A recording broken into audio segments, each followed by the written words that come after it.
এটি একটি winging of scapular patient.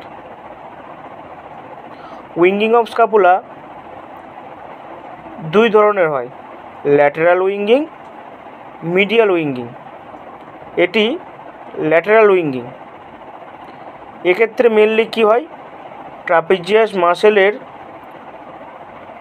Weakness দেখা যায় আর স্পাইনাল অ্যাক্সেসরি যে নার্ভ আছে তার ডিসফাংশন দেখা যায়। এছাড়াও স্ক্যাপুলার স্টেবিলাইজার যে মাসেলগুলো আছে তারও উইকনেস দেখা যায়। এই ধরনের পেশেন্ট যদি আমাদের কাছে ফিজিওথেরাপির জন্য আসে, তাদের জন্য আমাদের কী রিহ্যাব প্ল্যান থাকবে? তাদেরকে gravity eliminated shoulder range of motion দেখাতে হবে, শোল্ডার গার্ডেল এক্সারসাইজ